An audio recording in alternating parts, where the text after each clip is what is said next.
Magandang araw mga kaibigan. Pag-usapan natin ang labanan ng pagiging congressman sa 1st District, Leyte. So, tatakbo doon si Speaker Martin Romualdez bilang kongresista at ang makakalaban niya ay si Madam Romelda Nene Bacali. Okay, may post si John Abenes. Sabi niya, how true Tambi's opponent was recently disqualified. If true, we are doomed. So nag-research ko kung ano ba. Totoo ba na disqualify yung kalaban ni Speaker Romualdez? Ito, merong isang post din de Los Santos Berdel. Sinare niya ang presidential tracker, posted 56 minutes ago.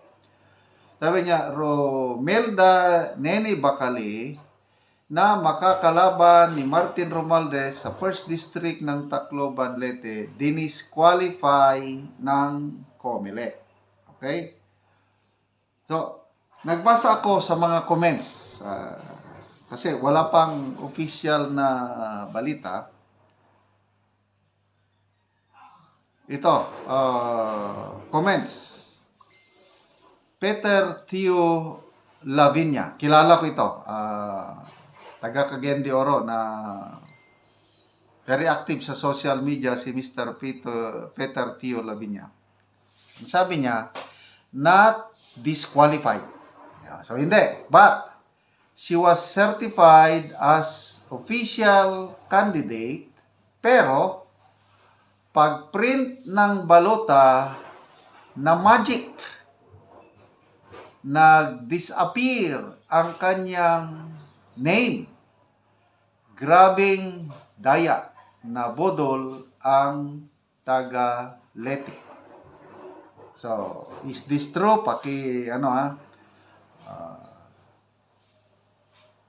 Nag-respond si Elaine Pablio Tinidero kay Peter Chulabunya. Sabi niya, panglilito, conditioning the minds of the voters that Martin's opponent is weak.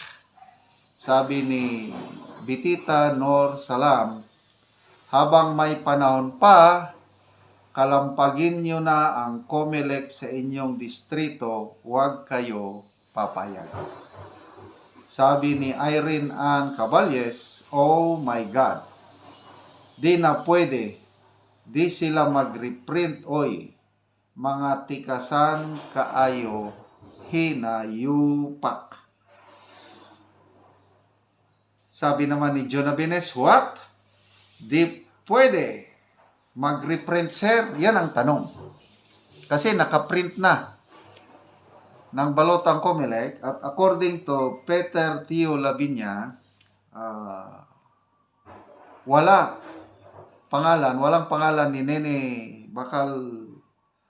Bacali sa ano. So ito, mayroong post ng presidential tracker, mayroong sample na balota dyan, yung nasa gitna. Tinignan ko nga,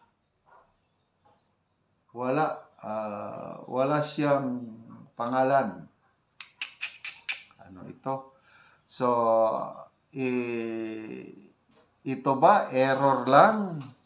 Error lang ng COMELEC sa pag-print o may magic na nangyari? According to Peter Lavinia, is na magic. Not disqualified. So, walang official pronouncement ng COMELEC na disqualified itong kalaban ni Speaker Martin Romualdez. Doon lang sa pag-print ng balota na magic nag-disappear. So, ang tanong, may panahon pa naman magreklamo. Ito nga, may picture, itong si Nene Bacali na itinataas ng kamay ni PRRD. So, sinusuportahan ni PRRD, Tatay Digong, ang kandidatura ni Romelda Nene Bacali. So, ituloy natin pagbasa sa mga comments. Jocanos Afable, sabi niya, Oo, nag-watch ako. Yan, sabi ni Atty. Vic Rodriguez, sir. Di raw nag-notify ang COMELEC kay Ma'am Nene Bacali, kaya bastusan na talaga ang nangyari. Ayaw ni Romualdez lumaban ng patas dahil takot siya na matalo dahil malaking kahihiyan yun sa kanya. Kaya maaga pa lang ginawa niya ng paraan, kapal talaga ng mukha ni Tamba. Okay. So, may napanood lang akong vlog. Kalimot ko yung vlogger. Ano siya dyan sa Leyte, yung Kalye Survey, Presidential Survey pa 2028. Ang binigay niyang preferences, tatlo, Speaker Romualdez, Raffy Tulfo, BP Sara. Sinong bubutuhan nyo sa 2028 na pagka-presidente? Leyte na yan, ha? Nako, yung napanood kong vlog, zero si Speaker Romualdez. Walang pumili sa kanya. Ang maraming boto, si BP Sara. Dahil sabi ng mga nakali survey, maganda daw ang ginawa ng kanyang tatay. Kaya gusto nila magiging presidente si BP Sara. Mas mabuti pa si Senator Raffy Tulfo, nakakuha pa siya ng maliit na boto. Kaya lang pinakamarami BP Sara sa Leyte. Kalubian Leyte. Zero si Speaker Martin Romualdez. So, dito, sa 1st District, kung maganda, kung ikaw ang politiko sa Leyte, maganda ang ginawa mo. Nag-serve ka ng totohanan. Kung ako yan, walang kaba dahil alam ko, ginawa ko yung trabaho, marami akong natulungan. Come what may, bring it on. Kahit ilan pa yung makakalaban ko. Hindi ako takot. Kailang, kung at the back of my mind, hindi ko ginawa yung dapat kong gawin, talagang matatakot ako. Iyan ang ibig sabihin nito. Okay. Neresa A. Donato, no election na dahil niluto na nila sa COMELEC.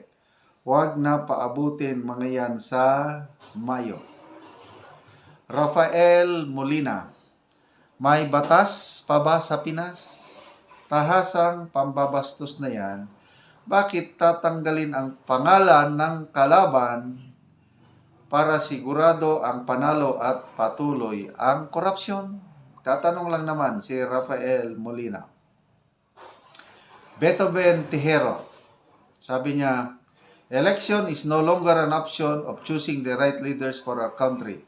Revolutionary government might be a good reboot.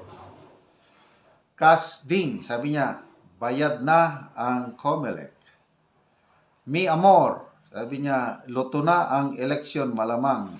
Wala na akong tiwala sa COMELEC after nung meeting. Ano yung sinasabi niyang meeting? Mi Lee, we can expect a very dirty election this year, sir. Kaya nga, grabe ang pagnanakaw nila to fund this election para they can stay in power. Cheating will be their one-way ticket para manalo. We are really doomed at this point, if I am correct. Victoria Machado, sabi niya, if true, their evil doings are beyond measure. God, please help the Philippines. Francis Archie Mariscotes, sabi niya, election already finished. George happily reported the winners and they celebrated in Malacanang with smiles tearing their ears. AKAP are just a mere balato to the people listed by congressman. Mary Lynn, sure na John Abenes walang name. Oh, sure pala talaga ito. Sure na sir, John Abenes, sabi ni Mary Lynn. Walang name niya sa official list ng balot si Nene Bacali. So, ang labas nito, kahit di namin iboto si Tamba, mananalo pa rin talaga siya. Kakigigil. So, paano nila mabutuhan ang kalaban ni Speaker Romualdez kung wala siyang pangalan sa balota. So, basing from these comments, una kay Peter Tio Lavinia na kilala ko, may credibility na wala ang pangalan ng kalaban, si Nene Bacali. So, sinigundahan nitong Mary Lynn na wala ang pangalan sa balota. Ano mga yun? January pa man lang. How many months to go? February, March, April. Mag 4 months pa. Papayag ba ang COMELEC mag-reprint para sa Leyte? Grabe ang eleksyon sa Pilipinas. So, pagdasal na lang natin na sana magawan pa ito ng paraan para maisama naman to make it fair na laban. Kung mahal sila ng taong bayan at iboboto sila, so be it. Manalo sila. Kailang, alangan naman na magkakaroon ng eleksyon, may nag-file ng kandidatura. Hindi naman siya na-disqualify. Bigla na lang nawala ang pangalan niya sa balota. Talagang questionable talaga.